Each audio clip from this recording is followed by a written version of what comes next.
Good afternoon, and welcome to our conference on separation of powers in Russia and Ukraine, a comparative perspective. I'd like to welcome you all here. A few administrative matters before we get started. First, I ask that everyone please turn off their cell phones, Blackberries, and so forth. All those interfere with our sound system, so if you could turn those off, that would be great. There are a few people I need to thank before we get started. First of all, I'd like to thank the Woodrow Wilson Center, who, through its federal conference fund, gave us generous support in order to have this conference.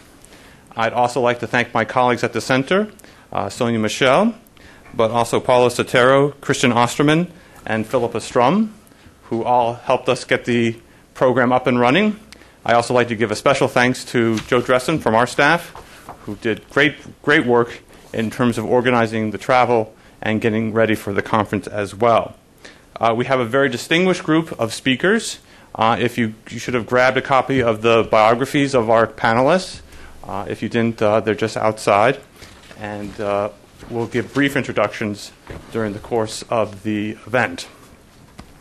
Now, one of the backbones of the American political system is this principle of separation of powers. The U.S. government, as everyone knows, established an executive, legislative, and judicial branch, each with its own competencies. Many countries have referred to it and tried to follow the U.S. system of separation of powers, although adapting it to satisfy local conditions and customs. The attempt to transplant this notion to the former Soviet Union, however, has met with a certain amount of problems and resistance. Although the separation of powers is enshrined in the 1993 Constitution of the Russian Federation, this principle has largely been replaced in practice by the so-called power vertical and an increasingly stronger and more assertive executive branch. Alternatively, in the Ukrainian Constitution, it calls for a mixed presidential parliamentary system, although resulting in persistent political battles over the actual division of authority. So this conference, the goal of this conference is to look how other countries have understood the concept of separation of powers and how it has in turn been transplanted to Russia and Ukraine.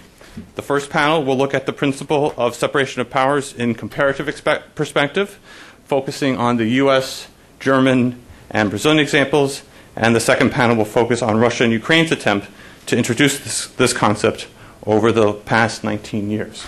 So with that, I'll turn the program over to Sonya, and thanks very much.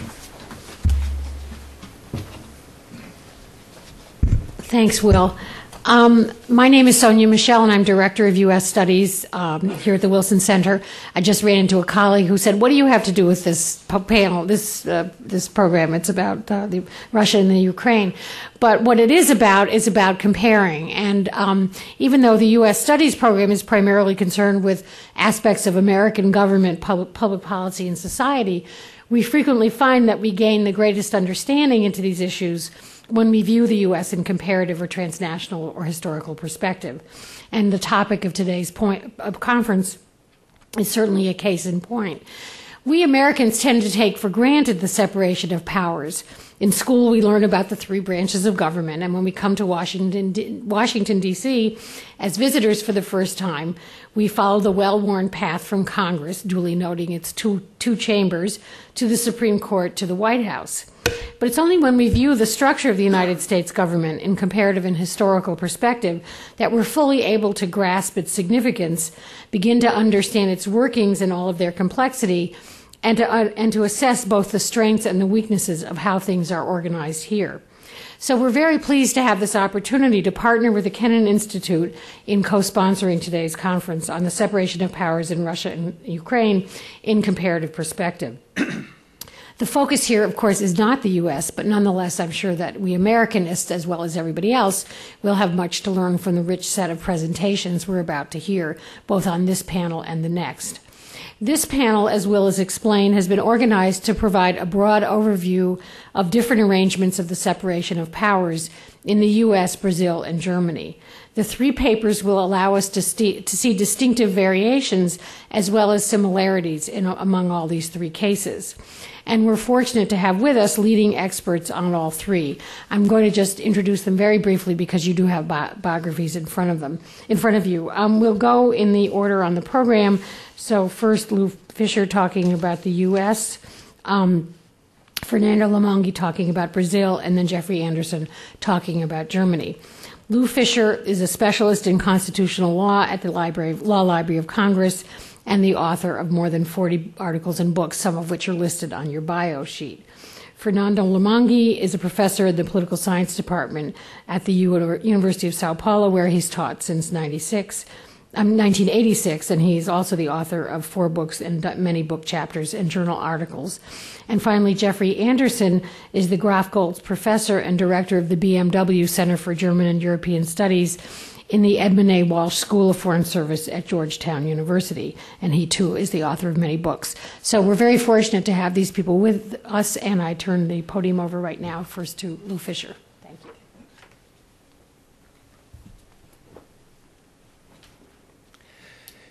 In the early 1990s, I did a lot of work in Eastern Europe and Russia and Ukraine on helping people draft their constitutions. And I realized it's trying to make comparative statements, it gets complicated, particularly on translation.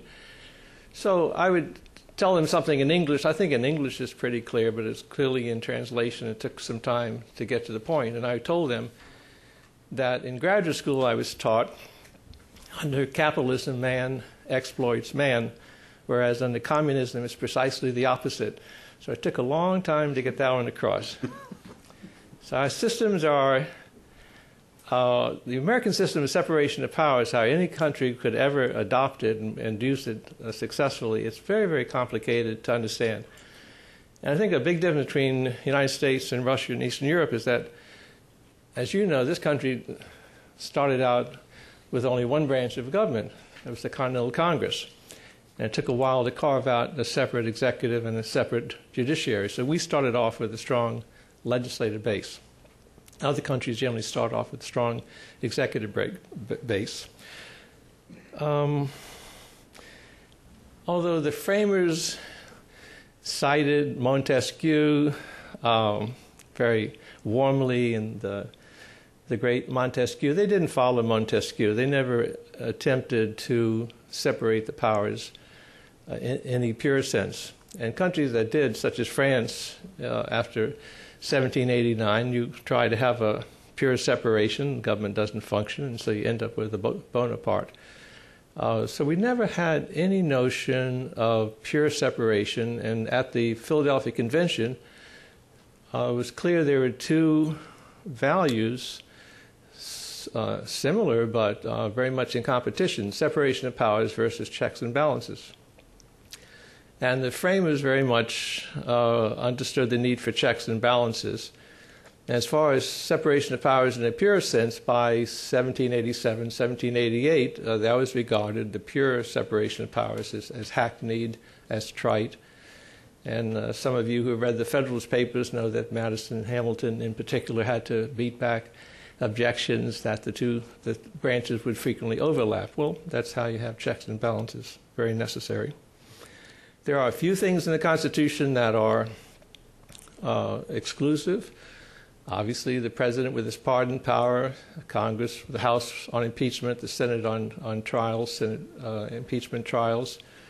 The Supreme Court has an exclusive authority to decide what is a case, a controversy. Otherwise, I think over history, the three branches end up combining and joining powers to make government workable. So Robert Jackson, Justice of the Supreme Court, put it very nicely. I don't know what this would do with translation either, but I'll read it. It's very, very nice. He says, while the Constitution diffuses power, the better to secure liberty, very important point, it also contemplates that practice will integrate the dispersed powers into a workable government. Very important. And then he ends up by saying it enjoins upon its branches separateness, but interdependence, autonomy but reciprocity. Very complicated system. Try to export that to another country. So what I've found over the years that although some branches say they have the final word on this or that, it never is. I worked on the Iran-Contra Committee, and Secretary of State Schultz one day was asked a series of questions, when was this decided? And everyone broke out into laughter when he said, in this town, nothing is ever decided, and everybody knew what he meant. I mean, it's just, Tuesday and next week and so forth. It's the open dialogue as to what policy is acceptable. The Supreme Court says it has the last word on the meaning of the Constitution, and everyone, including the Supreme Court today, will cite that language, that sentence in Marbury versus Madison, 1803. And I'll give you the sentence again, and you look at it and see if you see anything in there that sounds like final word by the Supreme Court. And of course, the sentence says it is emphatically the province and duty of the Judicial Department to say what the law is. There's nothing final about that. It's fine, you say what the law is, and maybe Congress comes back with another statute and we'll say what the law is and keep going.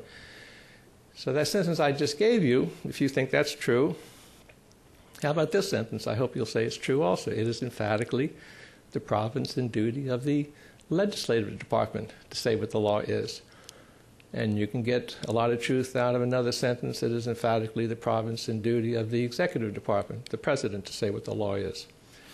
So how we ever got into a notion that the Supreme Court is final, I think John Marshall would never have agreed to that. If you know his history at that time, after there was a district judge, John Pickering, was impeached and removed, and then they went after Justice Chase, impeached him. He wasn't removed in the Senate, but if they got in Chase, they probably could have gone after Marshall. And it was during that time that Marshall wrote to Chase. I said, I don't know why they're using impeachment. If they don't like our decisions, just let them override us by regular statute. So Marshall was not, in 1803, putting his head out to have it chopped off.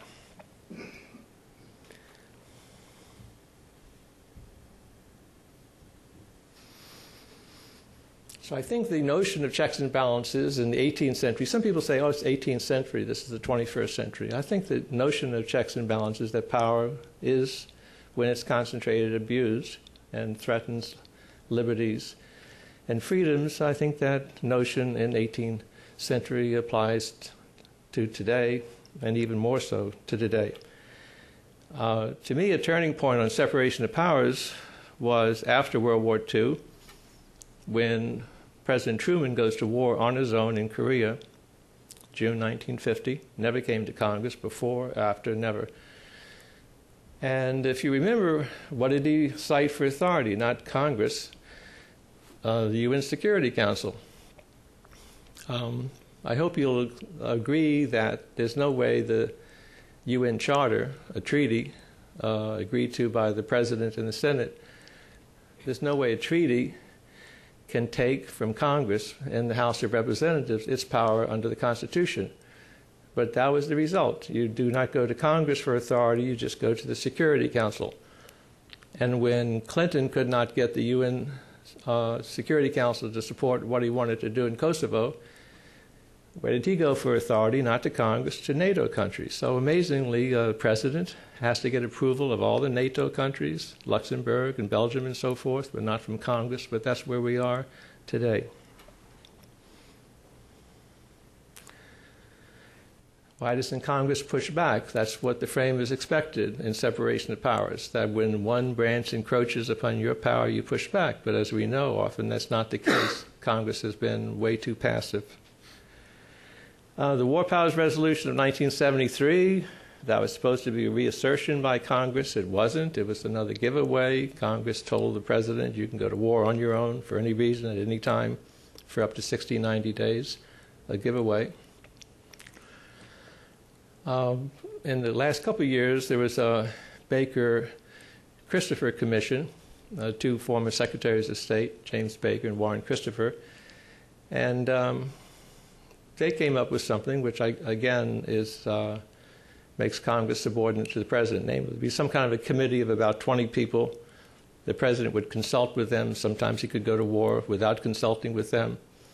Then the odd thing about the Baker-Christopher proposal is that the only time Congress gets involved in full, it would have a choice of approving what the president had done on some military initiative.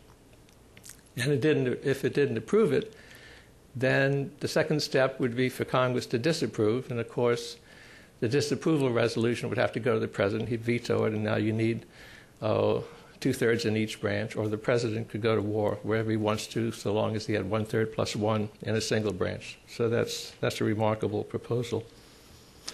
The power of the purse is supposed to be essential to Congress. I think over the years Congress has done a relatively good job, but as you know, it decided in the Clinton years to give away the item veto to the president.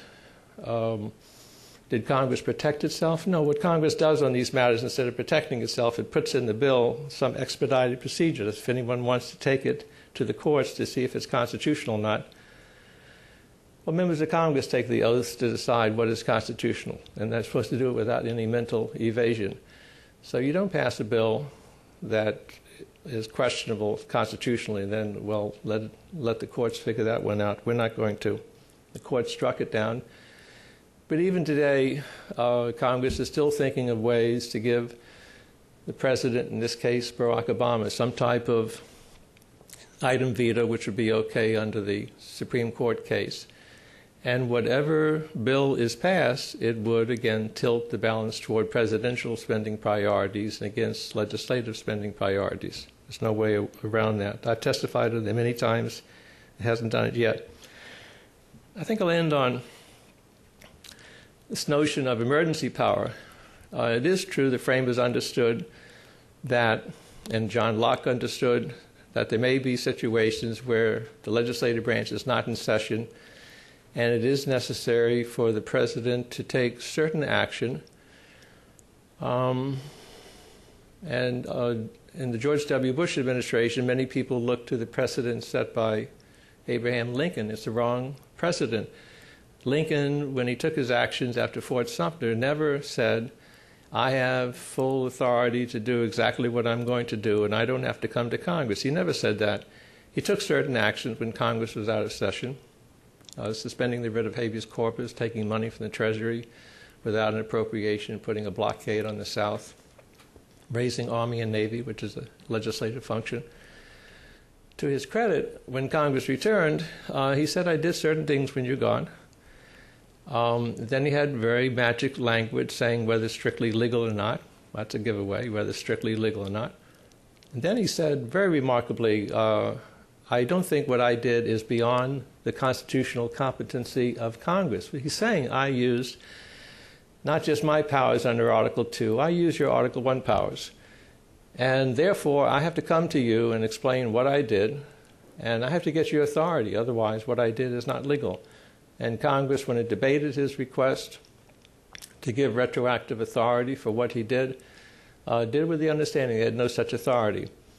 So that's an emergency power that protects the Constitution. The emergency power after 9/11 that did not protect the Constitution is the claim of presidential inherent power. All three branches have express powers. All three branches have implied powers. These are powers that you can draw reasonably from an express power. The idea of an inherent power, which is not subject to checks and balances, is totally different. I'm surprised how many people, including law professors, who will think that implied and inherent are the same. They're vastly different. One's constitutional, the other is not.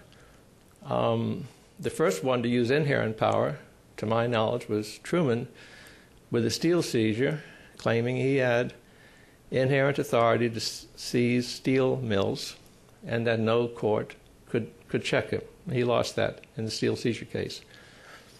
When I got to Congress in 1970, already the Nixon administration was claiming the president has inherent authority not to spend appropriated money. That was the impoundment dispute. And I worked with Senator Ervin on hearings and legislation, and that became law in 1974. Nixon also claimed he had inherent authority to do domestic surveillance. That was stopped by the courts. That was stopped by Congress in the FISA statute of 1978, which says this is the exclusive means. Meaning, don't go for inherent power. This is exclusive means. And you know that what happened after 9/11, where the Bush administration violated the FISA statute. And then you have, under the Bush II administration, inherent powers invoked for many things, the terrorist surveillance program, extraordinary rendition, various interrogation, torture, and the rest, all with the understanding that the president can do this without any checks by Congress or the courts, and in the face of statutes that make such actions illegal and treaties that make such actions illegal. So that's the danger. I would stop. Just the last part on the state secrets privilege. The state secrets privilege means that if private parties go to court and say that the president or the executive branch is acting contrary to the Constitution, to statutes, to treaties, and on the other side, the Justice Department will say, you can't bring this case at all. It has to stop right now. Because if the case proceeds, there'll be the risk of the disclosure of information damaging to national security. That's the state secrets privilege. It didn't exist until the court, in a very unfortunate decision in 1953, the Reynolds case, upheld the state secrets privilege. And it's both the House and the Senate. I've worked with the two judiciary committees on legislation to put much more judicial teeth into checks on these claims by the executive branch. There are judges that are supposed to be an independent branch. I'm amazed at how many decisions I'll read where the judge will say, I'm going to uphold separation of powers. And I think wrongly that means you're going to be a check against presidential power or executive power. But then the judge will say, well, under separation of powers, since I'm in one branch and the president's in another branch, I can't do anything at all. I can't interfere. I mean, that notion of separation of powers makes a nullity of checks and balances. So I'll stop with that. I look forward to my other panelists and questions from you. Thank you.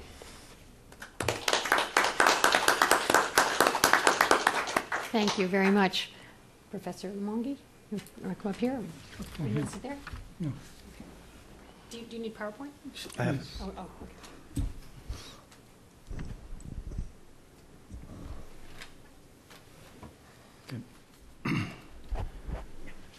I would like to start first saying thanks for the invitation and of the organizers of this conference.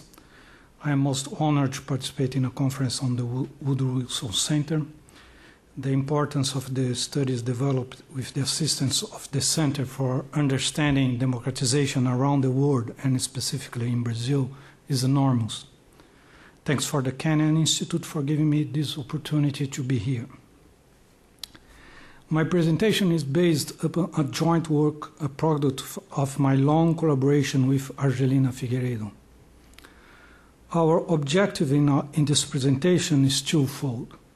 First, we argue that the characteristics of the decision-making process, as opposed to the system of government and electoral laws, are the key variables to explain variation in government performance and party behavior.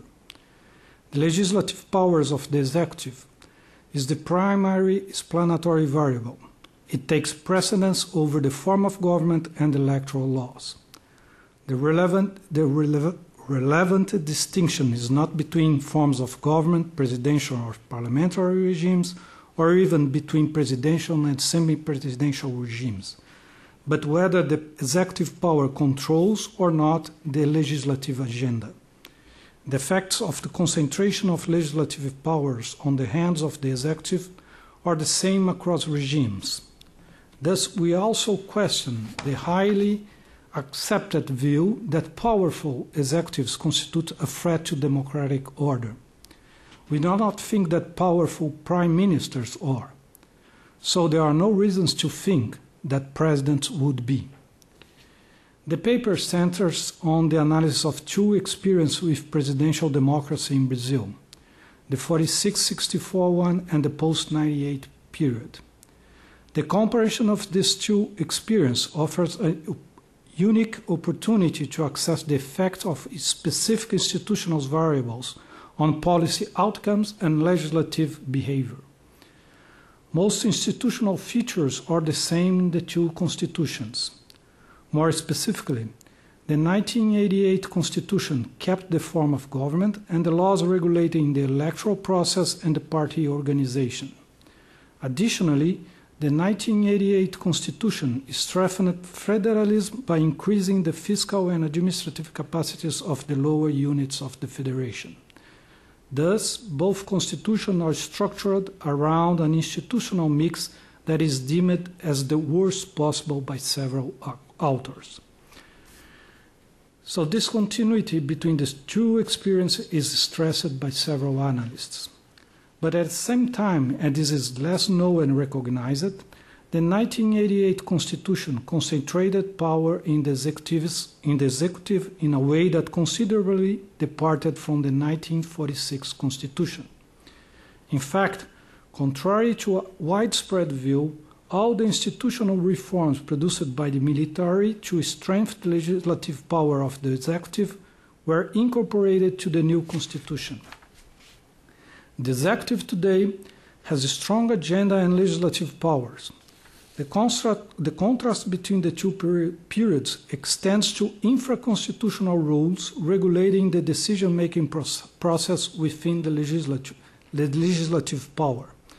More specifically, the Congress standing orders provide party leaders with extensive powers to control the legislative process.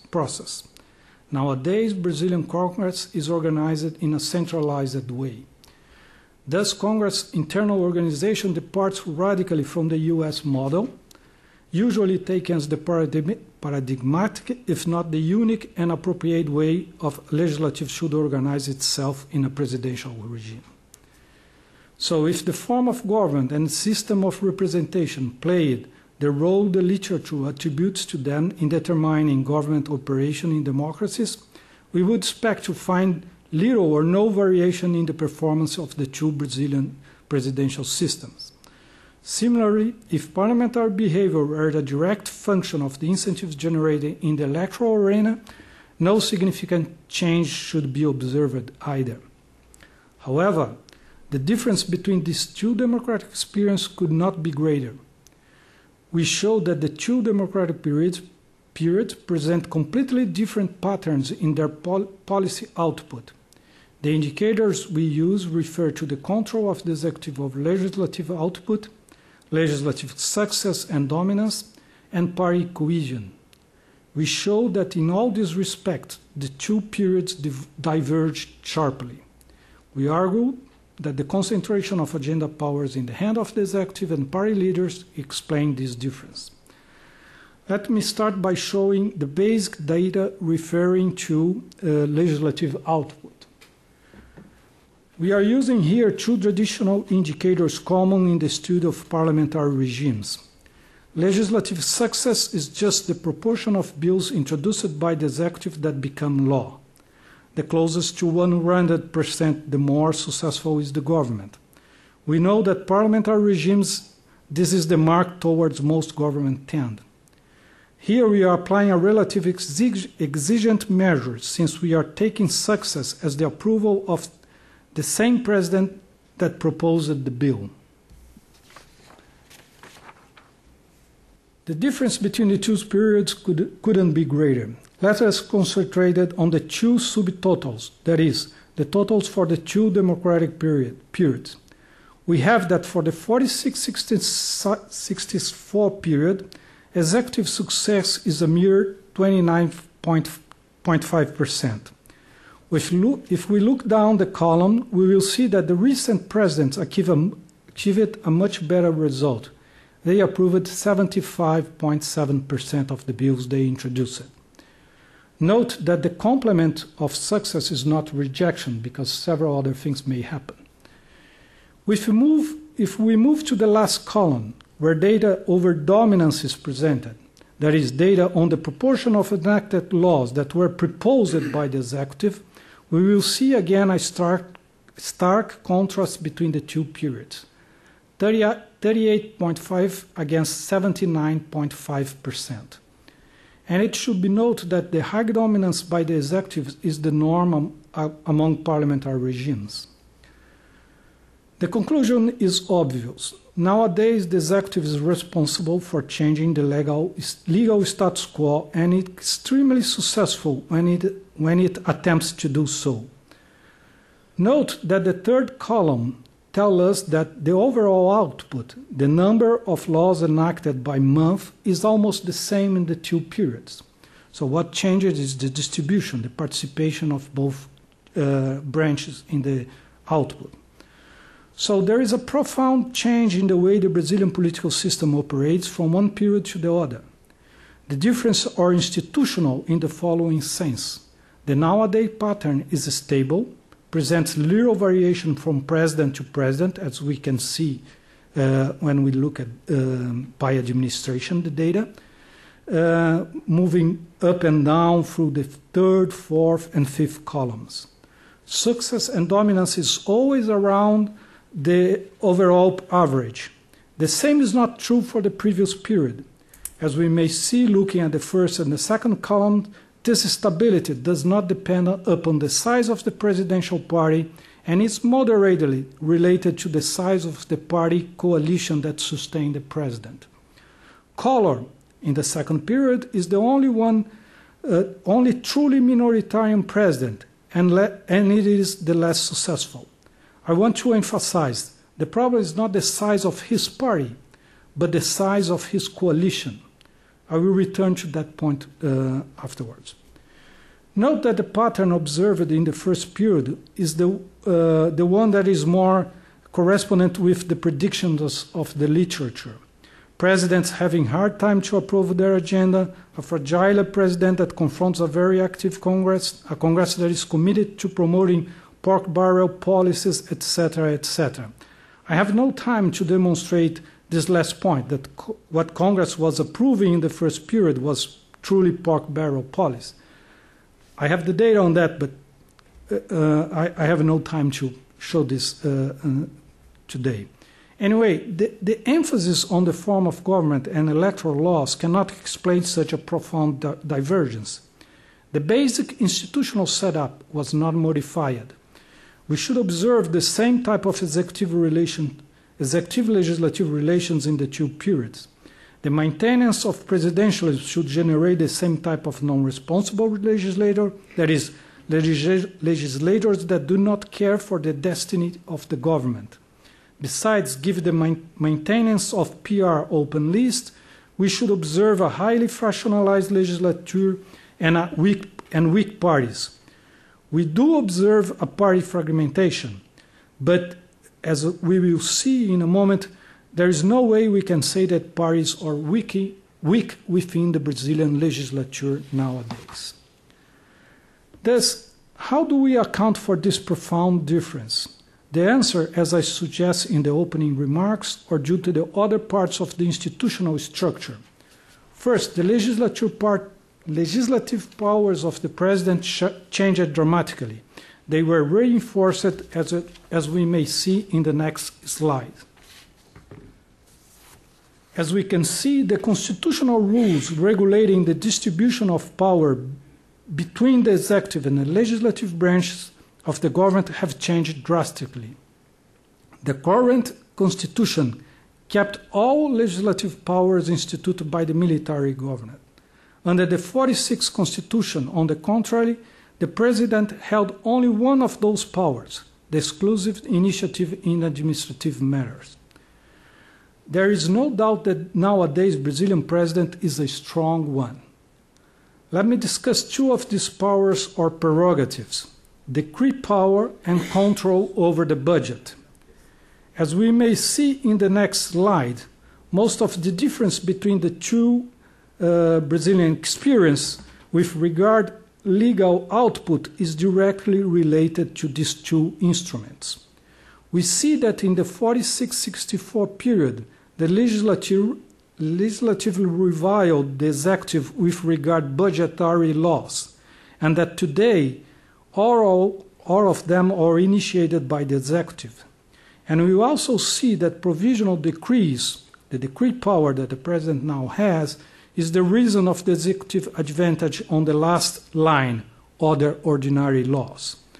So thus the executive control of the legislative output is a direct consequence of the constitutional text, of the prerogatives that it was endowed with by the Constitution.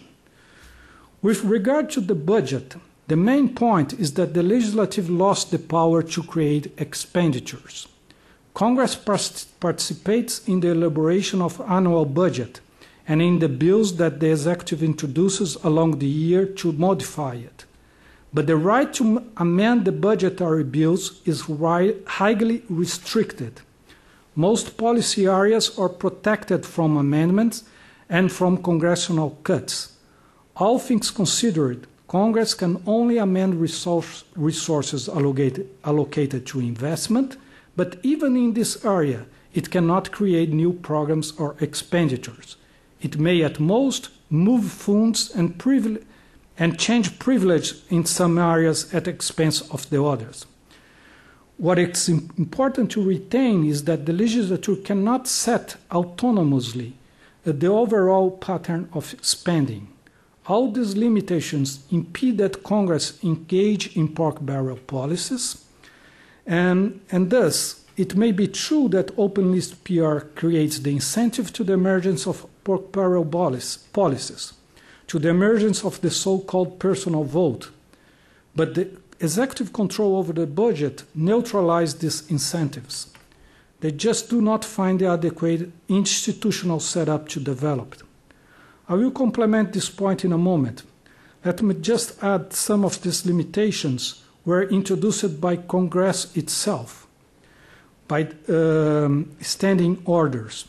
That is, internal congressional decisions. Congress ties its own hands. But before dealing with this issue, let me turn to decrees. As we see on the slide, the decree participation on the law enacted is far from being small. Around 4 decrees converted into law by month. Since the role of decrees in a separation of power system is always a source of debate, I will present a detailed data on decrees to back my argument. As this graph shows, all administrations since '88 have made large use of the prerogative to edit provisional decrees. And this is important because decrees are usually interpreted as indication of a weak president, of a resource a president uses when facing opposition. More specifically, they are seen as weapons to circumvent Congress. Thus, they are either the weapon of a minoritarian president or of presidents with authoritarian inclinations, sometimes both. If this is so, since we have already seen that Collor was the only minoritarian president, then all other Brazilian presidents should be classified as having authoritarian inclinations. Well, I do not think so, and I will argue that this is not the case. First, let me note that despite giving the executive unilateral power to change the status quo, provisional decrees have to be approved by Congress. Besides, they may be amended. The executive power is not absolute and may in fact, and was in fact, checked by the legislative. In one word, the executive cannot impose its will over Congress. Congress has the last word. It can reject and it can amend, and it does so more the latter than the former. True, regulations were highly favorable to the executive, but there were changes, and some of them aimed to curb the executive. But they have not affected the use of the instrument. The number of decrees issued continues to be considerably high. So up to September 2001, there were no limits on reissuing decrees. The decree had a provisional force of law by 30 days, but if Congress failed to deliberate during this period, the executive could reissue the decree. As the next slide shows, if we consider all aspects of the executive decree politics, both from the executive and the legislative side, emission and approve with or without amendments were the mark. And they were highly stable among periods and among administrations. All presidents added a relatively large number of decrees. The great majority of them were approved, and only a small part of them amended. The greater difference refers to reissuing, something that we can see in the second line.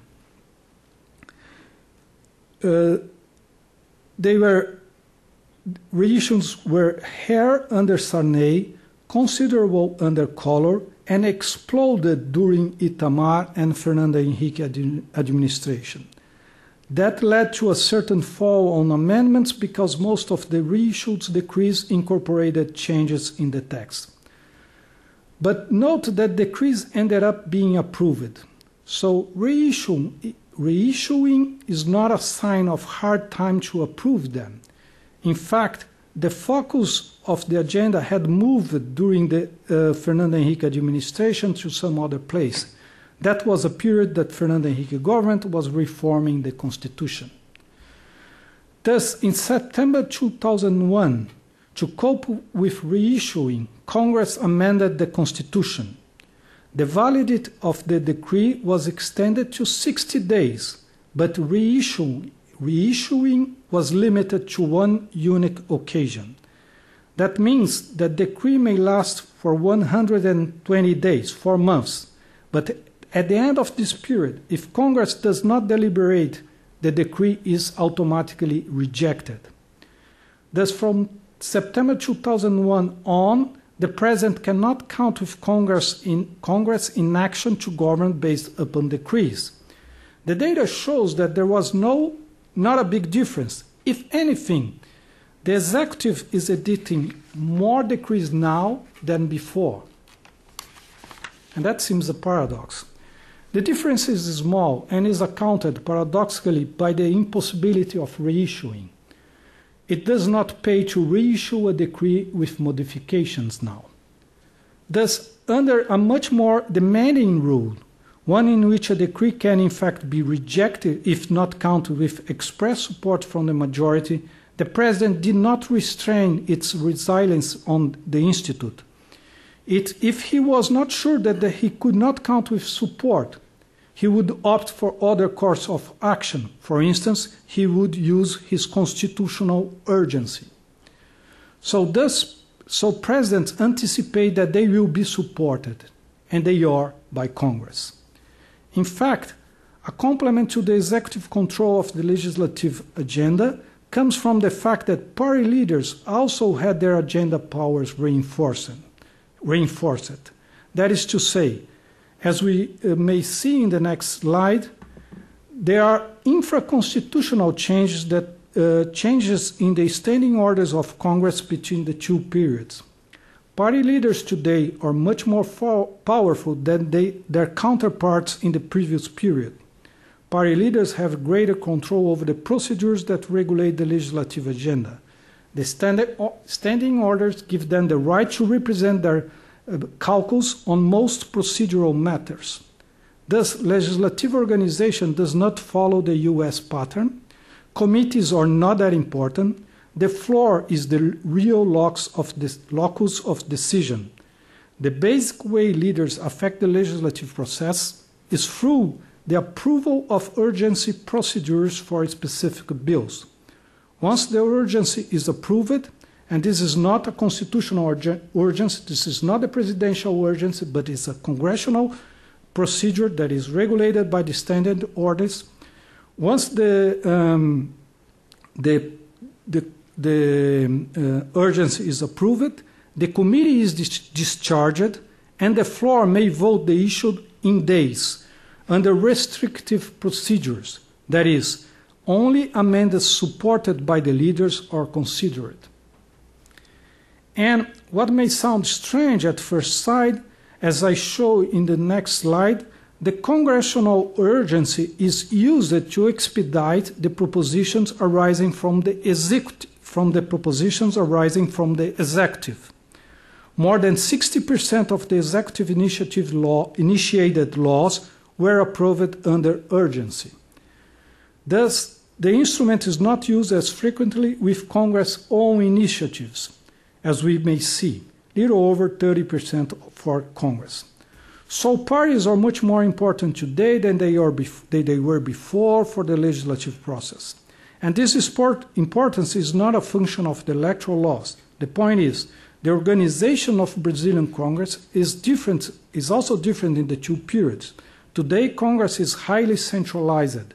The distribution of parliamentary rights and resources are extremely favorable to party leaders. The Speaker and the party leaders exercise tight control of the legislative process.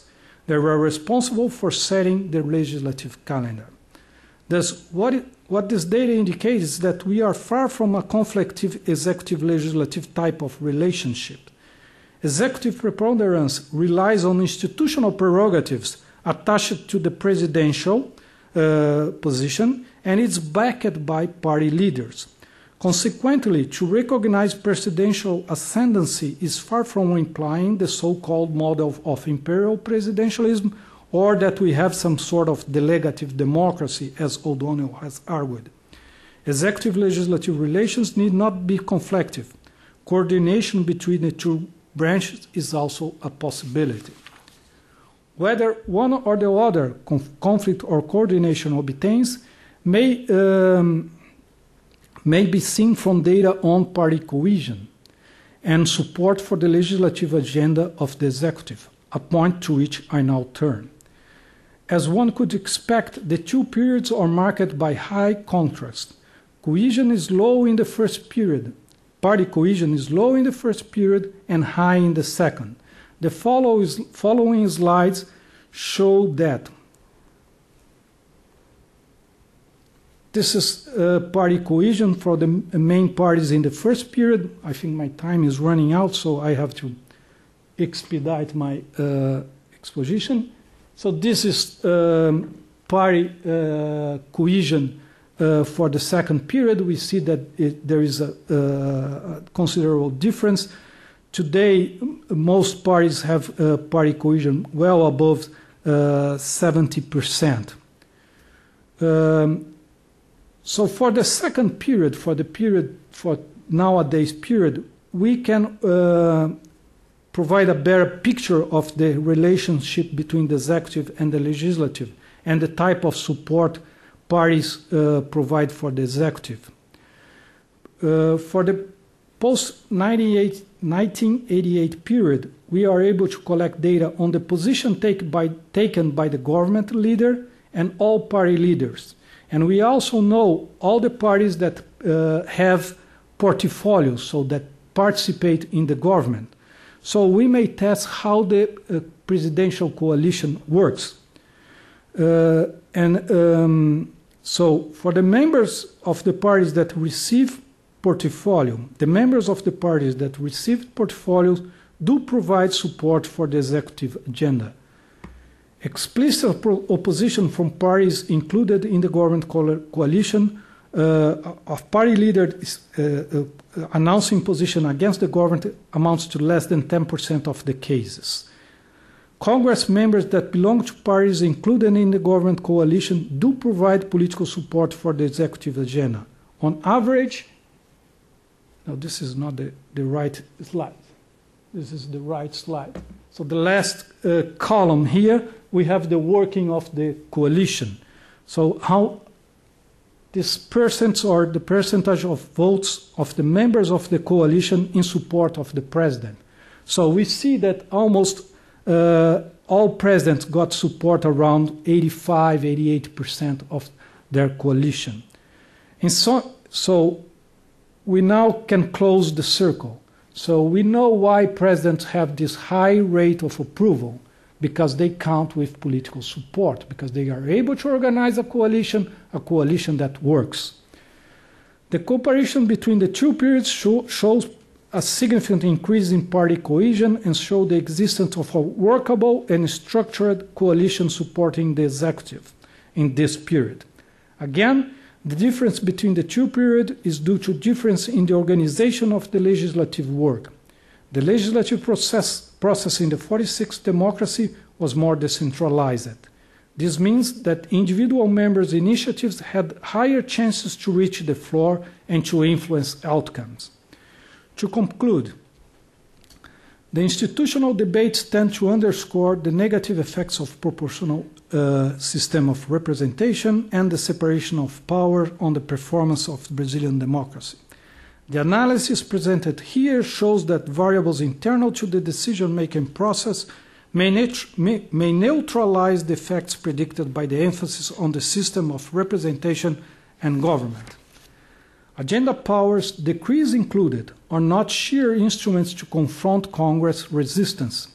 Agenda powers provide leaders, the president included among them, the instruments to solve and enforce coordination between among members of a political coalition. In these terms, executive-legislative relations are not seen as comprising a vertical bargaining, a relation in which one power wants to prevail over the other. Executive-legislative relations is, in a world populated by parties, involve horizontal bargaining. The problem is one of coordination. The conclusion that the concentration of institutional power increases government efficiency is by no means a defense of a centralized decision-making process and of an imbalance in the distribution of institutional powers between the executive and the legislative branches. Different organizations of the political system will always give rise to trade-offs between desirable political goals such as representation and efficiency. The objective here was to identify, through the study of a single country, the functioning and the effects of specific political institutions on government performance and policy outcomes. Since the Brazilian case is not unique, we believe it can provide the basis for a broader comparative investigation. Thanks.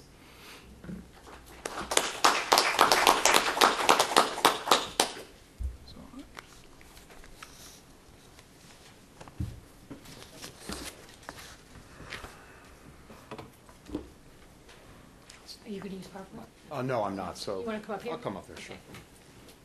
Thank you. So our final presentation will be from Jeffrey Anderson on the German case. Is it okay to just close that? Oh, sure. Thanks. Reading all the articles, I might be up all night if I'm staring into a computer screen. Thank you very much to Drs. Michel and Pomerantz for the invitation. It's a pleasure to be here. I have to admit that I struggled a little bit with this assignment, only because if I were to take a very narrow definition, actually a formal definition of separation of powers, my story about Germany would be pretty boring. Germany is a classic parliamentary system in which there is a fusion of executive and legislative powers. We can go back to Beget in the 19th century to learn about that important distinction. And although there are distinctive Germanic qualities to German parliamentary democracy, the story is pretty familiar. It's one of executive dominance, a legislature that is largely subservient to the needs of the executive. You probably are aware of the distinction in Europe between the so-called working parliaments and the talk shops, the talking parliaments. Germany does have a working parliament. It has a very strong committee system in both the upper and lower house that lends it probably more influence than some of its counterparts, certainly its counterpart in the UK. If there's been a larger meta-narrative about legislative-executive relations in Germany, it has more to do with the impact of European integration, which at least up until recently was tending to exacerbate the imbalance between executive and legislative, that is giving the executive in Germany more opportunities to assert its authority and to lead without much regard to the desires or wishes of the parliament. But that's actually starting to change a bit. There's been a backlash throughout Europe, led in large part by the German parliament. But that story doesn't really have a counterpart to the Ukrainian-Russian context, so I think I will leave that to the side. Be happy to get back to it in the Q&A. What I'm going to do is adopt a much looser definition of separation of power. In fact, it's probably one that really stretches it beyond all recognition. But it allows me to get in some additional points that you may find interesting and that may be of greater relevance to the two cases that this conference is actually focusing on, Ukraine and Russia. I'm going to be talking more about where power is located in the system, where authority is located in the system, and how that plays out, or how it has played out since the Federal Republic's constitutional arrangement went into effect in 1949. And so I'll use the term separation of power, but I'm going to apologize for misusing it in advance. There are really two dimensions to this, I think. One is formal, the separation of powers that is stipulated by Germany's institutional arrangements as defined by the Constitution, or the Basic Law as it's called. And then there's an informal dimension, which is much more political, and it's related in actual fact to the political party system and the manner in which it expresses the distribution of political preferences in German society. I think these two dimensions, the formal and the informal, are very much linked, and I'll elaborate on this in a minute. But given the time constraints, I'm not going to go into the informal separation of powers much at all. Suffice it to say that it stems from Germany's electoral law, which is a kind of proportional representation law, which in turn results in a very vibrant multi-party system, which in turn has resulted far more often than not in coalition governments at the federal level, and also the state level for that matter. So the kind of centralized majoritarianism that we see in, for example, or at least up until about 3 weeks ago in the British parliamentary system, is simply not on display, or has not been on display in Germany in the post-war period. So to turn to the formal constitutional dimensions of the power question in Germany, again, looking at the 1949 Basic Law, one sees a number of lessons learned in this document, lessons in particular relating to the Third Reich. There's a host of protections of basic human rights, for example, rights of free speech and association. There's a right to refuse service to serve in the army. There's a right of political asylum. There's the abolition of the death penalty. There are a whole host of specific constitutional provisions that can be traced back in some sense to the 12 years of the Third Reich. The most dramatic, though, lesson learned, if you will, stemming from the period of Nazi rule is federalism, which I would consider to be a very important aspect of the separation of powers, if you will, in the German system. Federalism in Germany is intended explicitly to prevent the kind of concentration of executive power that enabled the Nazis to do what they did during those 12 years. The contrast with American federalism, I think, is helpful. American federalism is also called vertical federalism, or I guess I remember it being called marble cake federalism. Germany's brand of federalism is described as administrative or horizontal federalism. The way I explain this to my undergraduates is that if you were walking down the street of a typical state capital in Germany, you would not find any appreciable evidence of federal agencies, that is, national level agencies, during your walk.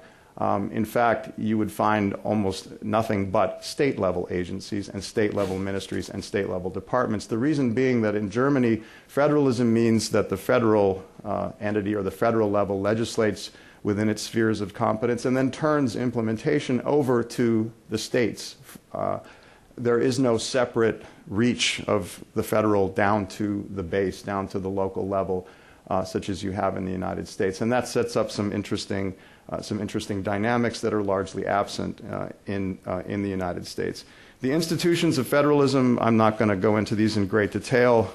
Suffice it to say there are 16 states, 16 federal Länder in Germany, each of which has a written constitution, each of which has a directly elected state parliament, and because they are parliamentary forms of government, a regional prime minister, if you will.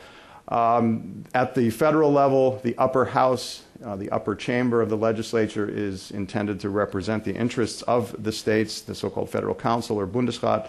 It's the functional equivalent of our Senate, but with some very important differences. There are 69 members in this upper chamber. They are appointed by the lender. They are not directly elected to this body. Each state has a delegation ranging in size from 2 to 6, depending on the population of the state. The largest states, over 7 million, are entitled to send delegations of 7. The smallest states, which are typically the city states, send delegations of 2, and there are a few states in between with delegations of 3, 4, and 5. These members of the Bundesrat are all members of their respective Land governments. So these are really representatives of the Land governments at the national level. The delegations are headed by the chief executives of the Land government. So it would be as if Arnold Schwarzenegger were to appoint a delegation of 6 members of his government to sit in the Senate and vote on legislative acts. The votes of each Land are cast as a block. So in this example, Arnold Schwarzenegger's delegation would be casting blocks of 6 votes on important matters in the upper house. There's no such thing as an election to the Bundesrat. The composition of the Bundesrat changes as state elections as state elections occasionally turn out governments and put or install new coalition governments or new single-party governments at the Land level. The political relevance of the Bundesrat it's hard to overstate. It is a co-equal partner to the lower house on legislative matters dealing with the Constitution, as well as matters impinging directly on the interests of the lender, education, regional planning, taxation, a whole host of things. Approximately 50% of all legislative acts that are eventually, that are considered by the legislature have to be approved by the Bundesrat if they are to become law. In other areas, in that other 50%, foreign treaties, other areas that are exclusively the preserve of the federal level, the Bundesrat can be overridden by the lower house. Now, those are the lessons taken from the Nazi period, the most important of which is federalism. The Basic Law also expresses other lessons learned, taken primarily from the Weimar period, the period 1919 to 1933, that also speak, interestingly, to a deep and abiding concern about separation of powers, but tend the other way. They actually are designed to try to address some of the weaknesses in the Weimar system, the dispersion of authority that hamstrung government and led to instability. And let me just go through these very quickly.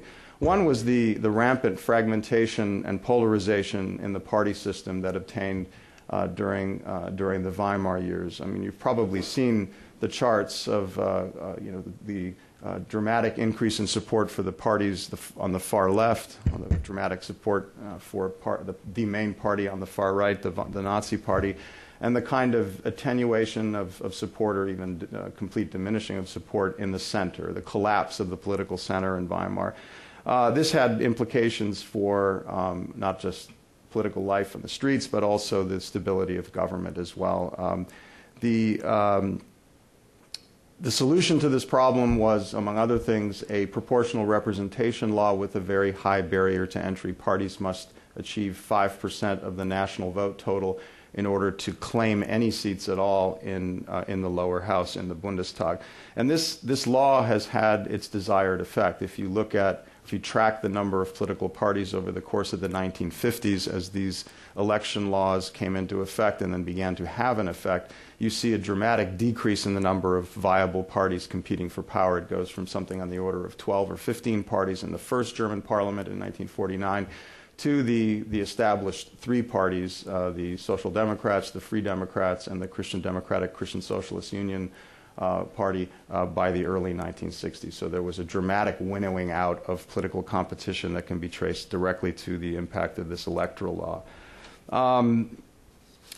Now, needless to say, that hasn't prevented smaller parties from gaining access to Parliament. 1983, the Greens show up, and then in the aftermath of unification, we have first the PDS, the successor party to the East German Communist Party, and now it's been transformed into the left party, Die Linke.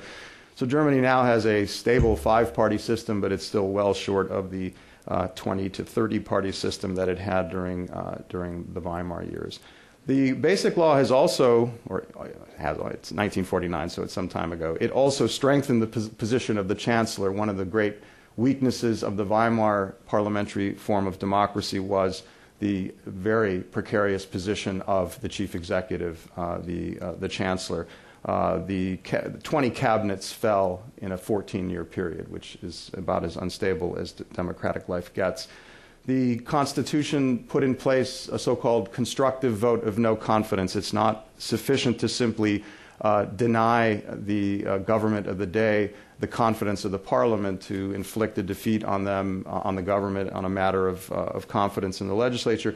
The Parliament, the lower house, must also agree by majority on a replacement chancellor. So there's a somewhat higher bar to ousting a chancellor during the life of a parliament than exists, for example, in the UK or elsewhere, at least up until about 3 weeks ago. They've put something new in place in London now. So it's much more difficult to topple the government, and that, again, was an explicit response to the situation that obtained in Weimar. And finally, the Basic Law also sought to clarify the relationship between the Chancellor, or Prime Minister, on the one hand, and the President. The tension between these offices and the lack of clarity in terms of who was responsible for what, and more importantly, the ability of the President under the Weimar system to enact emergency measures and rule by decree also contributed to an undermining of executive authority emanating from the Parliament in ways that post-war Germans wished to avoid at all costs. And so as a result, there is still a president in Germany, but it's largely, in fact, it's almost exclusively a ceremonial office. It has some minor functions to play, but not even as important, I would say, as the Queen of England. So that gives you some sense of where it stands in the constellation of things in Germany, leaving the Chancellor as the center of authority and power within the executive. Now, let me just name a couple of things here, or list a couple of things going back to federalism, because I think, frankly, if there's a story about separation of powers in Germany, it has to do more with federalism than anything else. What are some of the implications of the German system when it comes to the vertical distribution or territorial distribution of power?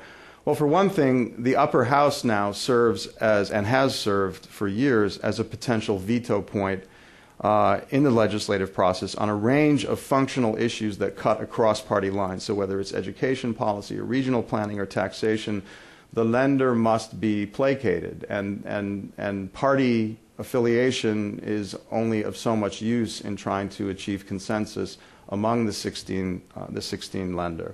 And so this functional veto is very important. And moreover, this functional veto that the Bundesrat holds over the federal legislative process also is now increasingly carrying over into European Union affairs. I think I brought a copy here. Just in yesterday's Financial Times, you're aware that the German government has just signed off on a 750 billion euro rescue package for Greece. Well, FT, Länder name price for supporting Berlin.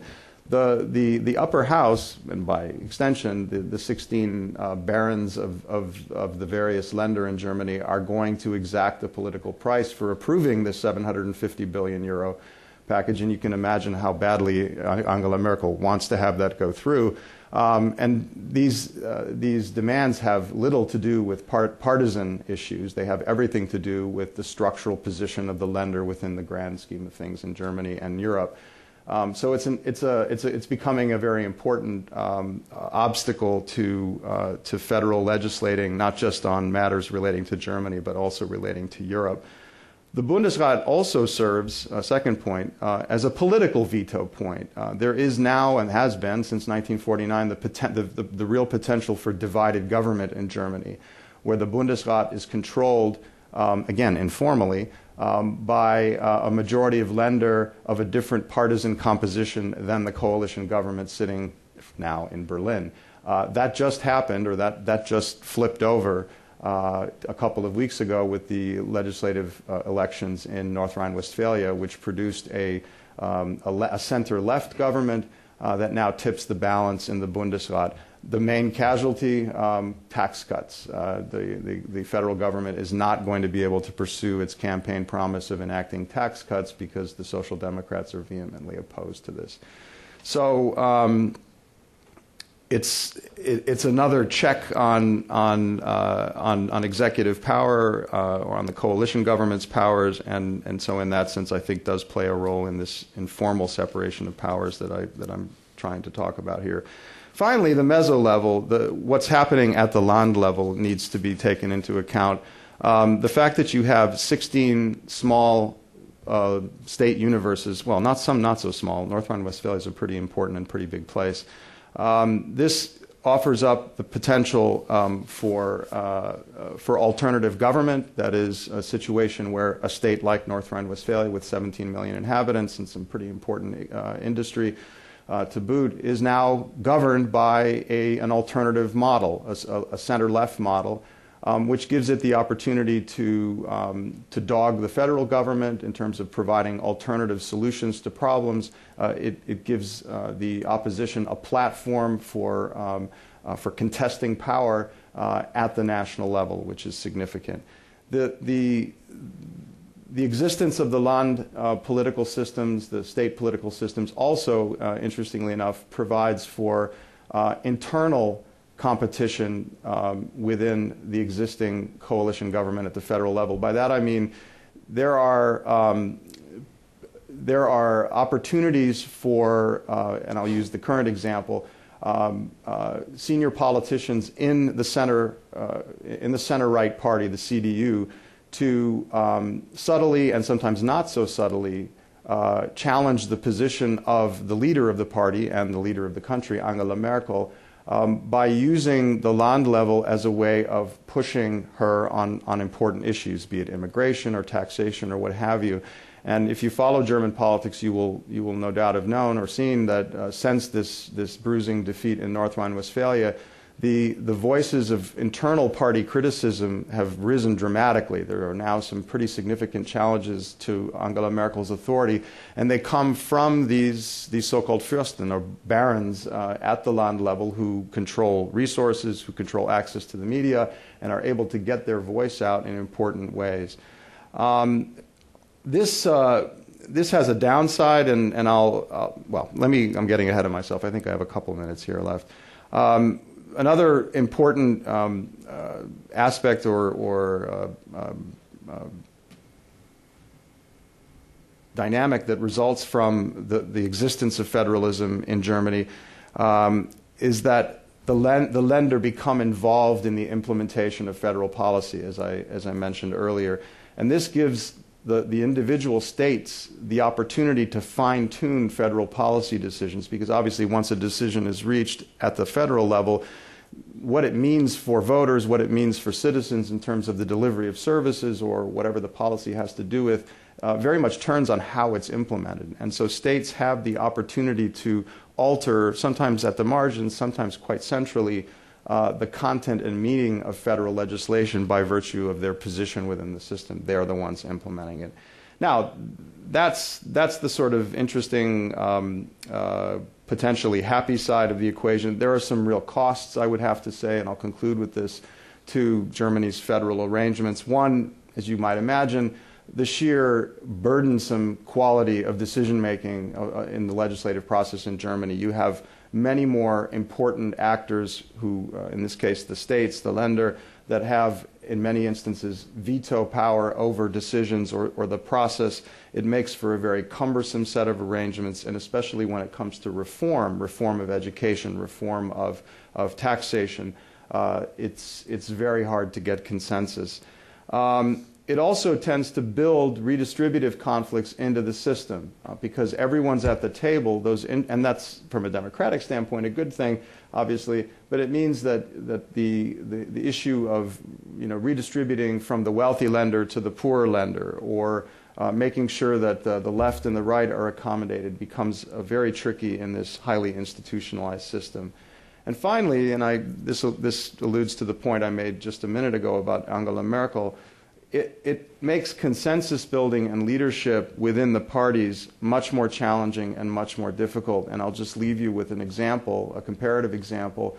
In England or in the UK, the Labour Party, in the aftermath of a series of bruising election defeats to Margaret Thatcher's Conservative Party, the Labour leadership set about cleaning house, trying to limit the power of what was seen as a very damaging power of the far left within the party. And within a matter of 5 to 7 years, starting with Neil Kinnock, then John Smith, and finally Tony Blair, the left was thoroughly routed within the Labour Party. The militant tendency and other elements within the party were basically thrown out and completely marginalized. And a new Labour Party emerged, one that was much more effective in terms of competing for power. Gerhard Schroeder tried something very similar starting in the early 1980s. And although he won power eventually in the 90s, he was incapable of cleaning house to the same extent that the Labour Party was. The institutional position of his counterparts within the party, based at the land level, gave them the opportunity to resist these kinds of reform efforts and left the party in a much more precarious position internally. And I think we're seeing we're seeing the effects of that incomplete revolution within the Social Democratic Party today, where the Social Democrats, on the heels of a bruising election defeat to Merkel, are thrashing around a little bit, not sure where they're going. So I don't want to leave you with the impression that federalism, is all happy talk and good things for Germany. It does have a cost, but it's an important part of the equation, and I hope it's at least sparked some questions on your part. Thank you very much. Thank you very much for these three very rich presentations. So we have a spectrum here from a very strong executive, legislative kind of coalescence in Brazil to a rather weak executive in Germany, and the U.S. somewhere in the middle, I guess, somehow or other, if I'm reading everything correctly. Anyway, I'm sure you all have many questions. I have some too, but you've been listening for a long time, so I'd like to open the floor. Please wait for a mic and introduce yourself, identify yourself. Yes, my name's Joanne Tetlow. I'm an independent scholar. I have two questions. Dr. Fisher, would you comment about the executive order and how that plays into the separation of powers and whether you think that's an inherent executive power constitutionally? And I'd like to ask the other gentleman whether there's an independent judiciary in Brazil or Germany, and if so, how that affects separation of powers. Thank you very much. Okay, executive orders, we can use the same word, proclamations. These are unilateral presidential efforts to control not just the executive branch, but national policy. To the extent that an executive order controls the agencies, that has a certain amount going for it. The president is, under the Constitution, obliged to see that the laws are faithfully carried out, and he can give direction to agencies and departments. There are limits. Many times the president has been trying to get legislation through Congress, is unable to, and as a substitute, he'll do it by executive order, and that's a much dicier area. Now you are telling Congress you're not part of the game anymore. I can do unilaterally what you didn't want me to do. That's happened a number of times. There are some nice checks. One of the ones I liked very much. George Washington issued what we call the Neutrality Proclamation, telling people in the United States don't take sides on the war between France and England. And of course, people in the United States took sides. And as a result, the government began to prosecute people for violating the Neutrality Proclamation. And George Washington got a lesson on democracy, because in order to prosecute people, you'd have to go before juries. And jurors, it doesn't matter whether they were farmers or carpenters, or were asking the government, what do you want done here? You want someone prosecuted for violating a proclamation? You think that's how you make criminal law? Maybe in England, maybe the king could do a proclamation and nail it on a tree, and that was law, but not here. And if you come in here with a proclamation, we will just acquit. And you have nothing until you go to Congress and do what you should have done the first time, get a law. And they went to Congress and got the Neutrality Act. So there are some nice checks here. presidents can abuse every power, Congress can abuse every power, the courts can abuse every power. But when there is an abuse, then you hope the system is vibrant enough to say, hey, you just stepped over the line and you're going to pay a price for that. Comments on the judiciary in Brazil and Germany? Well, I really do not study the judiciary, so I cannot say on solid grounds about its independence. But I would say yes, we have a very solid and independent judiciary, one that it's playing its role and a big and bigger role in politics. It's having to decide several issues that involve politics, but you know, whatever you may take as the indicators of in an independent judiciary, I would say we do have, but I can't say anything else. Is it able to strike down laws or on some basis? Yeah, yeah. Even the Supreme Court has struck a constitutional amendment, something that is I think is unthinkable, right? So they said this constitutional amendment is against the Constitution, so it's struck down. That sounds pretty independent. Yeah. Okay.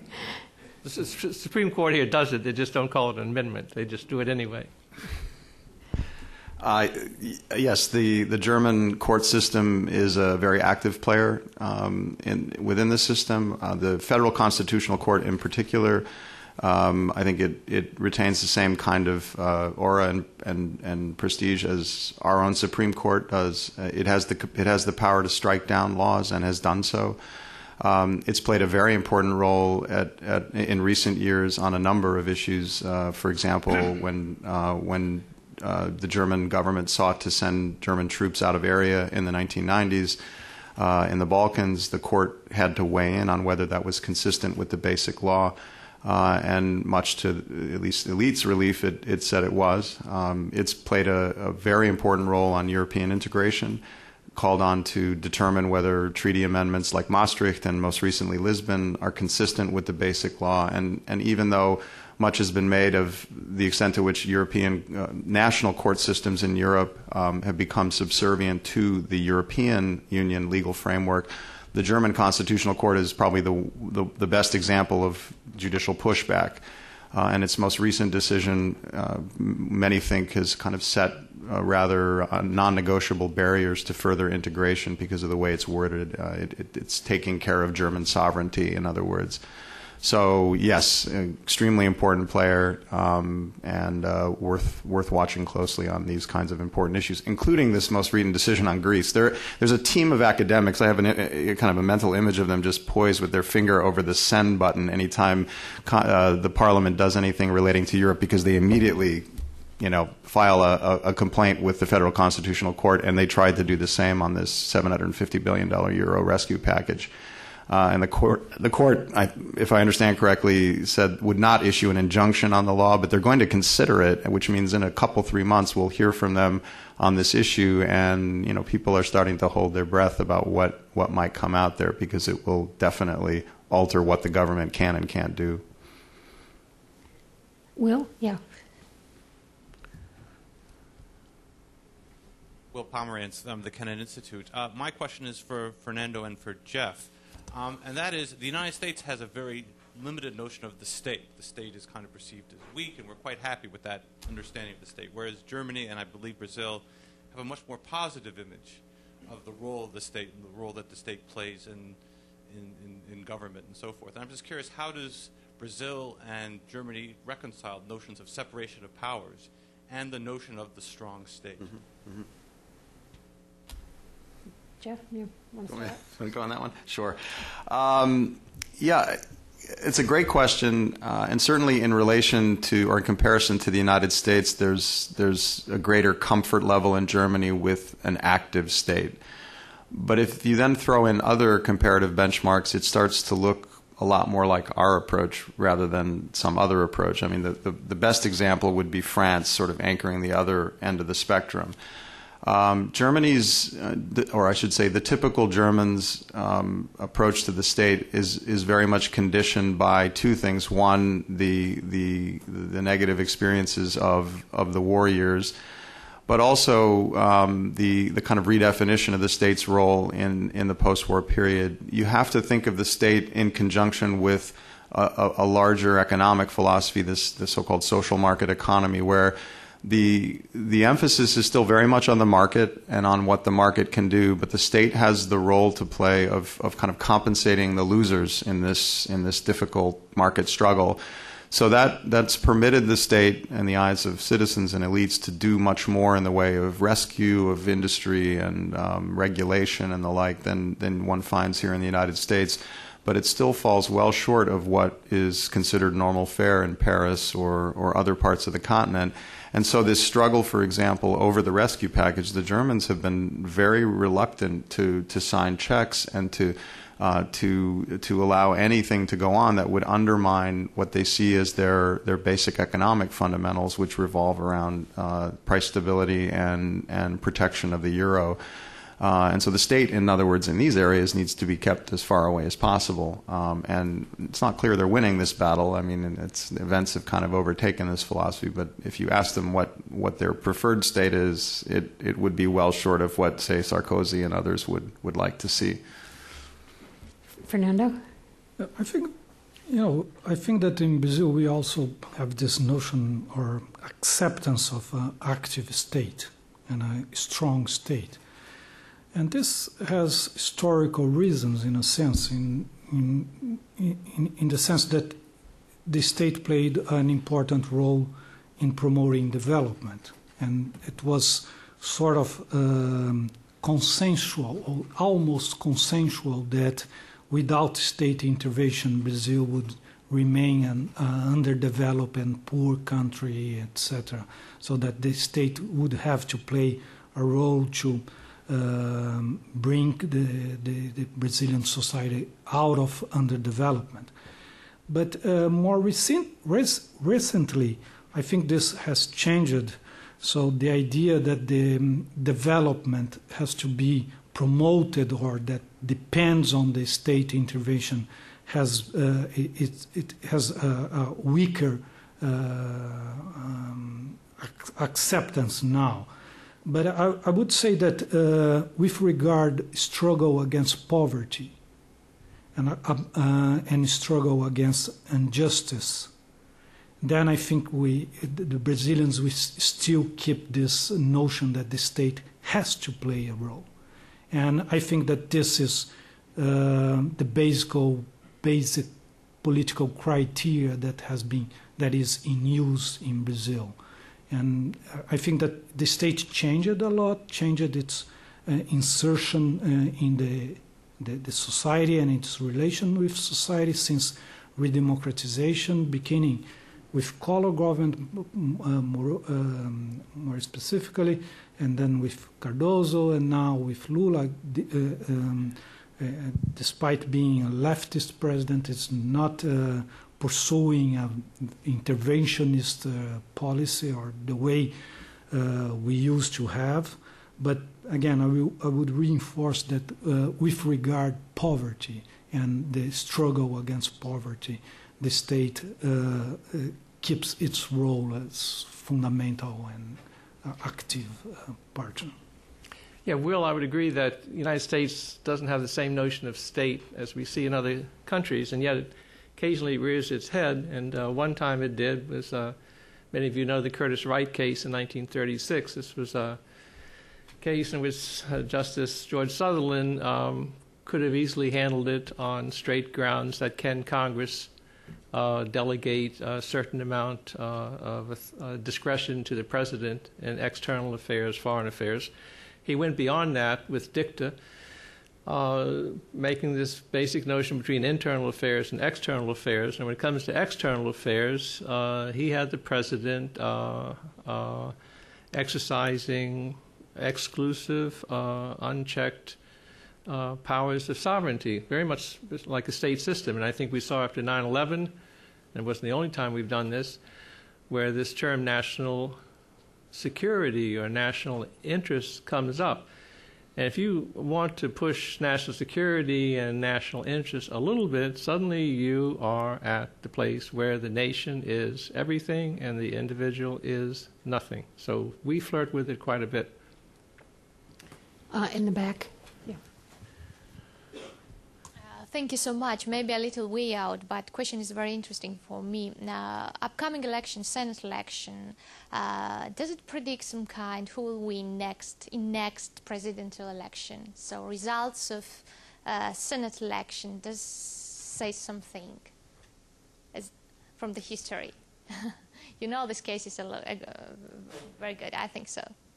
Who do you... So upcoming election, 2010, Senate election is coming, yeah? Uh-huh. So the results of Senate election does say something who will win, so which party will win for presidential election in future. So this is a question for Mr. Fisher? Yeah. Yeah, okay. Okay, every 2 years, all the House members are up for election. Every 2 years, a third of the senators are up for election, and that means that whatever the president got, as Obama did, and his election is up for grabs. It's suddenly a majority start to disappear or get a lot weaker. So sure, every party that's in the minority hopes in the off-year elections to come back and whittle away and at least stop any filibuster proof in the Senate, and also reduce the majority in the House of Representatives, because although Nancy Pelosi has what looks like a huge majority, it's not a large majority because there are a lot of conservative Democrats who are willing to walk at any time, and a lot of progressive Democrats willing to walk at any time. So to hold those three parts together is really tough. So of course the Republicans will want to pick up some seats in the Senate and in the House. What struck me over this past year is that it looks as though in the Senate, the Republicans' strategy was to put a hold on everything, the health bill and the financial bill. The health bill got through. Looks like the financial bill will get through. So their tune has changed quite a bit, just to be totally obstructionist, to try to amend things to make it a little bit more acceptable to the Republicans. But today, I guess we'll get some results from some races up in Pennsylvania and elsewhere and give us a little bit of a clue. Yes, right here. Yeah. Mary Dominic, thank you for 3 excellent presentations.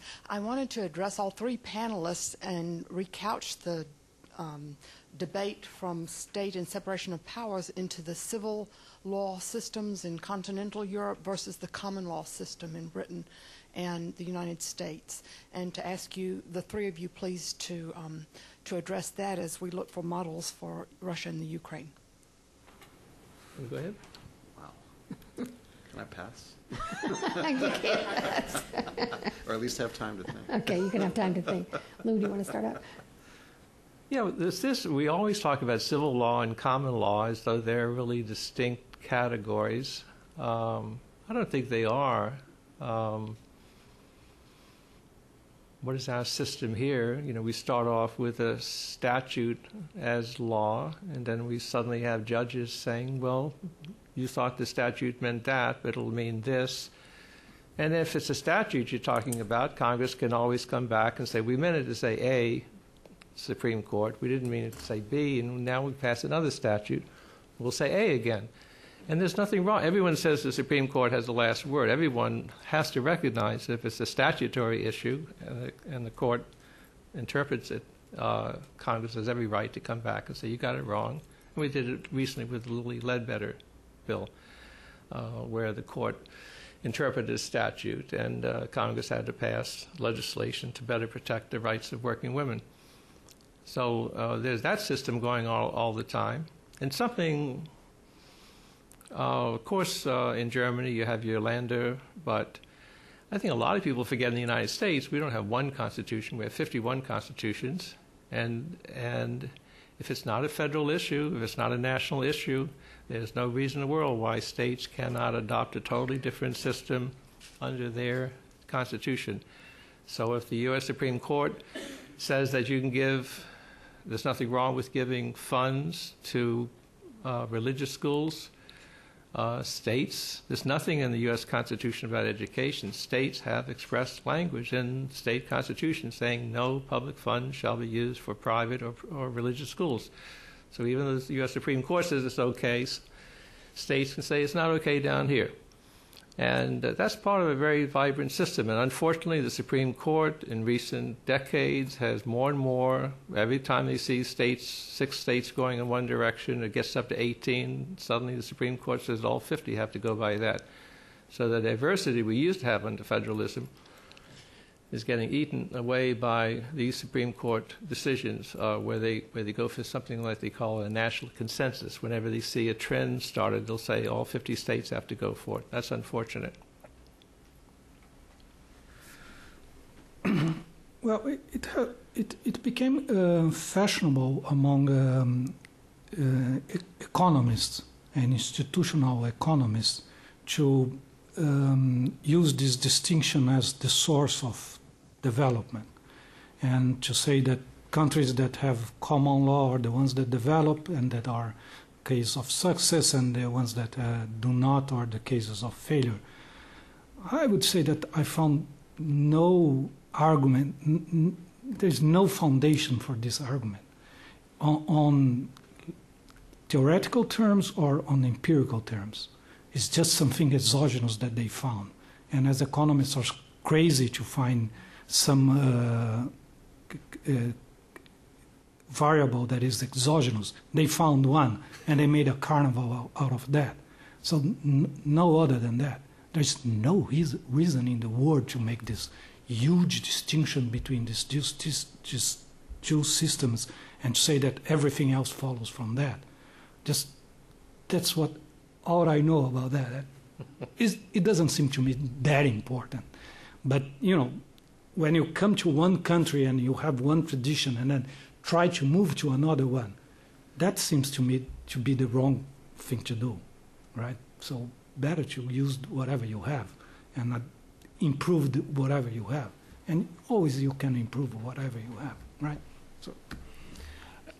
It's a great question. I'm not well equipped at all to answer it on the specifics. I will say that to the extent there's a debate or discussion about law or the role of law in society in contemporary Germany, is very much about rule of law, Rechtsstaat, and this comes from an understanding of one of the many things that were deeply fundamentally flawed about the Nazi regime, was that it was not a Rechtsstaat. It was the antithesis of a Rechtsstaat, an Unrechtsstaat.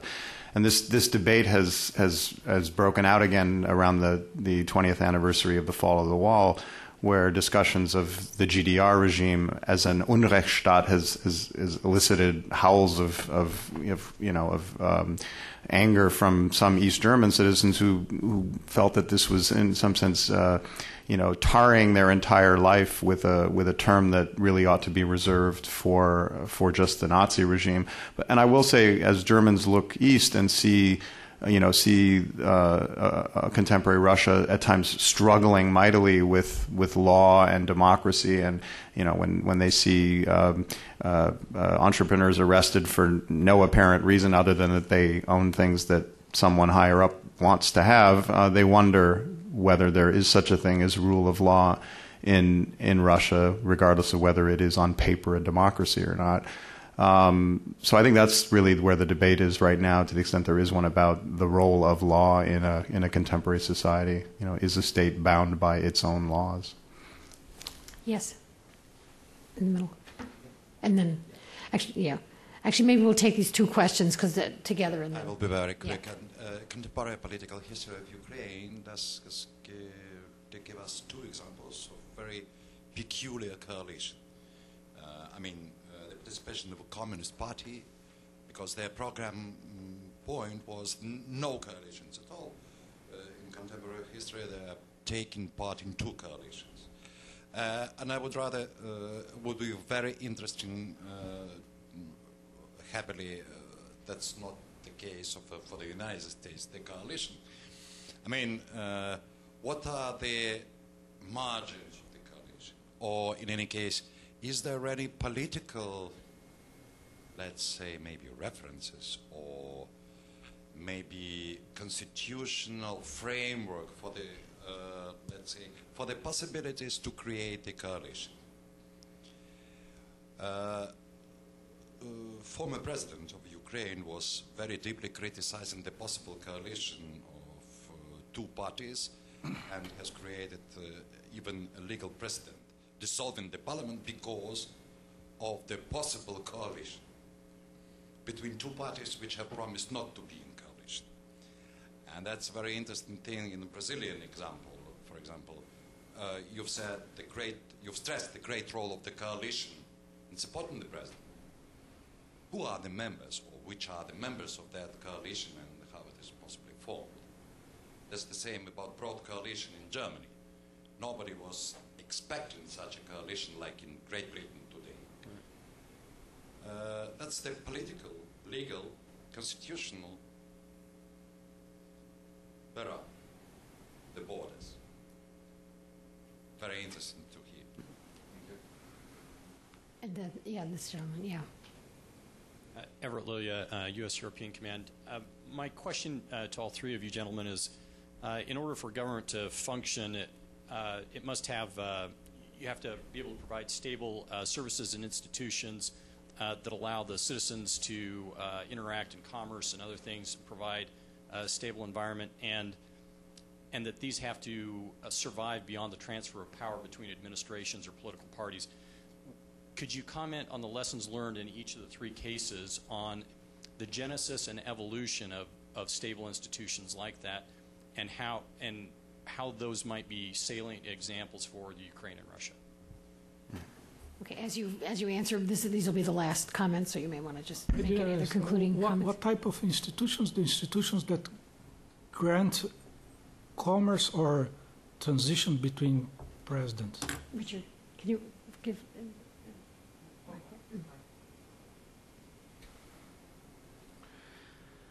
So, for example, an example of an institution might be the regulatory practice for the licensing of businesses or utilities or other things.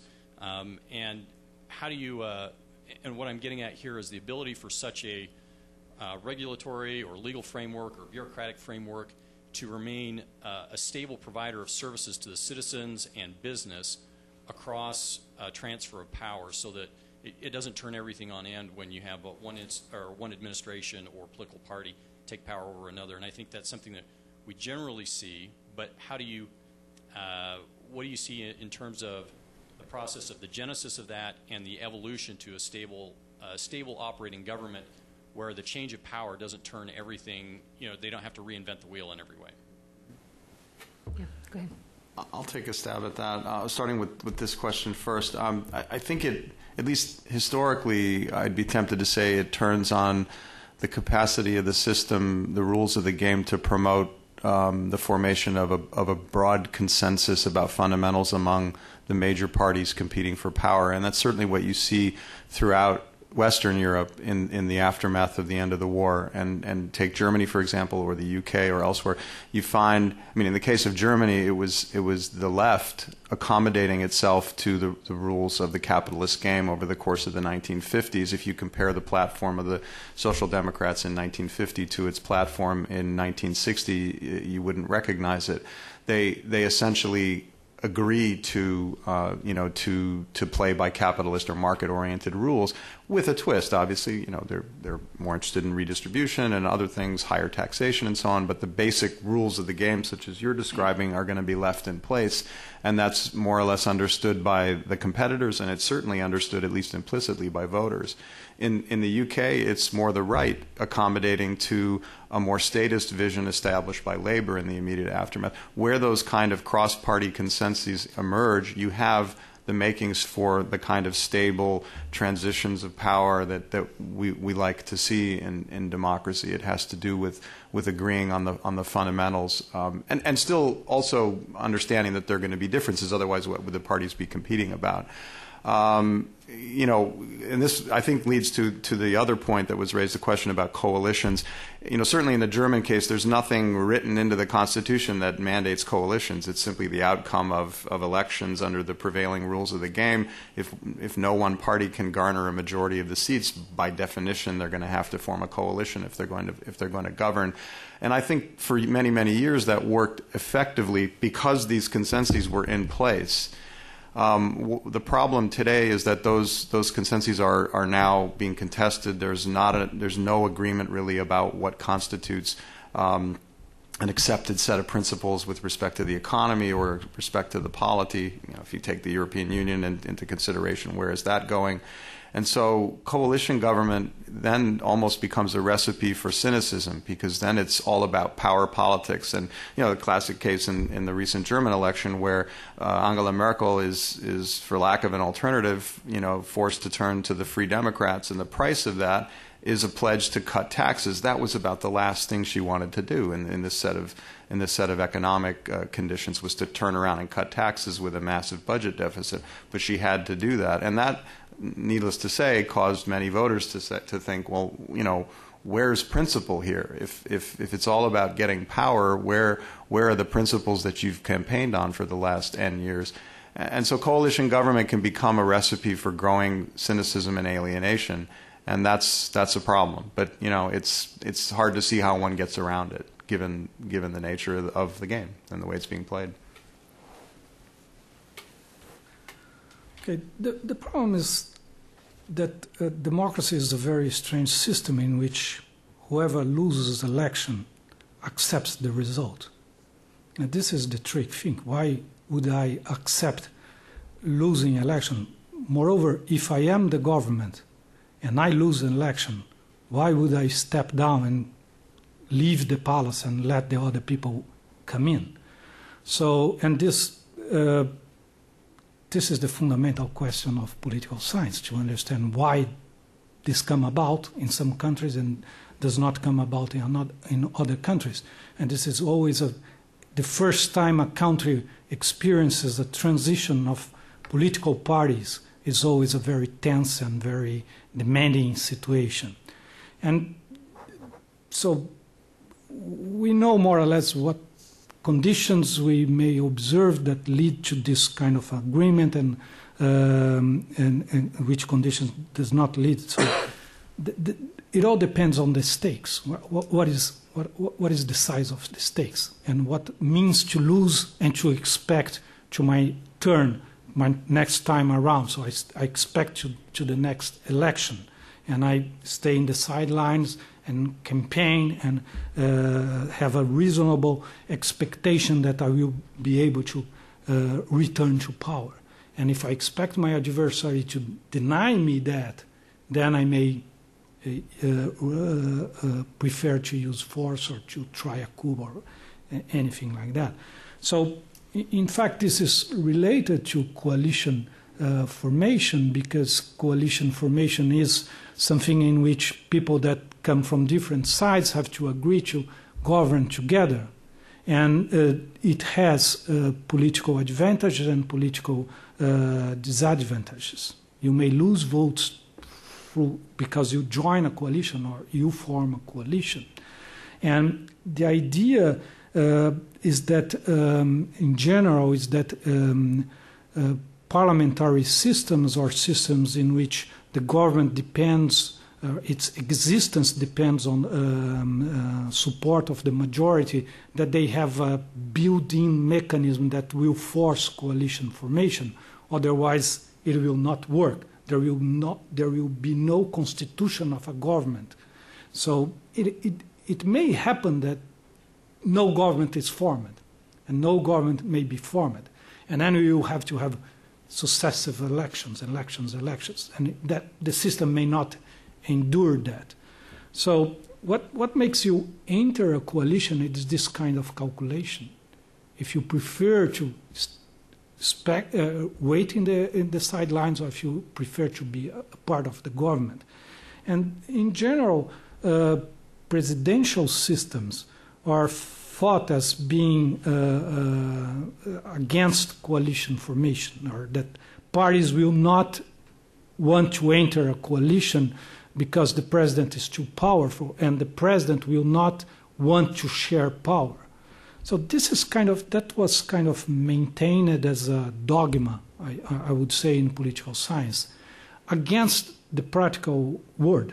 So Brazilians, we would think presidents do not form coalition, but presidents would always form a coalition in a multi-party system, and they form it. And we would see them forming and say they do not form. So what's kind of crazy state of mind that we had? So we know that they form. And the idea is always this, that it's basic pork or change of immediate advantage. But I do not think so, because to be member of a government, it has advantage and has disadvantage. You become responsible for some portfolios or for some ministry, and you have to carry out. And if you don't, then you are punished by voters. So the calculus is that if you want to join, or if you do not want to join, given what you expect to happen. But the idea, and if you look formally, that usually what happens is that the president will form a government, will ask some parties to form the government with him, but the second largest party will not join, because this is the party that has an expectation of winning the next election. But the smaller parties, they will have an incentive to participate, because they have no other life other than being member of the government. Because if they expect on the sidelines, they know that the second largest party will do better in the next presidential election than them. So the idea that too many parties is bad for coalition formation is another mistake that we used to have. It's better to have lots of parties and lots of small parties, because for them to join the coalition is much more, they have much more incentive to join the coalition. So there are some distribution of forces, to conclude. There are some distribution of forces in which everybody expects to gain the next election, in which coalitions cannot be formed. And then you may have conflict. But when there are a certain distribution in which there are parties that are expected to remain in minority, that know that they have very small chances of gaining the big prize, they will accept to form a government. And this does not mean that it's horse trading, because if they enter the government, they have to perform. Otherwise, they will disappear. So this emerges pragmatically, I think. And the question of stability, the question that this gentleman asked about continuity from one administration to the other to create a stable climate? I think that this is related to that, because it depends on the distribution of force and expectations of what will be your role in next time around and what you gain by not cooperating, right? But as long after some elections, and that the cost or the equilibrium emerges, that in which parties respect the transition, then this goes on forever. That it's very, I mean, it depends on certain conditions, but the main point is to get the first transition, the first power transition in terms of politics. So Adams stepping down and Jefferson coming in, right? This is the crucial moment in which one party hands on power to the other party. This is the tough decision. This is the moment in which things kind of change qualitatively. So Okay, we don't have coalitions in the United States as you do in Brazil, but we do have a pattern over years of two parties working jointly. And to do that, you need enough moderates in each party to do it. And I think the Democratic Party has its middle and the right and the left, and the Republican Party has been losing most of the moderates. I thought it was sort of amusing. I don't think it was amusing to Scott Brown after his election in Massachusetts for the Senate. He was considered a hero to the Tea Party. And within a very short time, he did what I think is a reasonable thing to do for a senator from Massachusetts. He voted with 4 other Republicans on a jobs bill. And he was immediately called Judas Benedict Arnold. Well, no, he's someone who got elected in Massachusetts and would like to be reelected from Massachusetts. But, if the Republican Party does not have a lot of moderates, or if you act as a moderate, you lose your standing, we will have lost something very important in the United States, where people from both parties can agree to cooperate on a bill. So we have that. On stability of environment, Congress has the pattern of passing rather broad statutes in order to get a majority. You have a very broad language, and of course you depend on executive agencies fleshing it out with rulemaking. And that's the system we have. And it is very true that every time a new administration comes in, they will want to rewrite all the rules, most of the rules from the early administration. So you have necessarily some instability. Every new administration will bring a different team of writers for the new rules. And the courts get involved, too, on that. They defer a fair amount to the agencies, but the courts are always in the rulemaking process as well. Well, thank you very much for all your questions, and thank you to the panelists for wonderful presentations and laying the groundwork for the next panel, which I think will take up many of these same issues. Yeah, 15-minute. We'll now have a 15-minute break and reconvene about 20 after 3.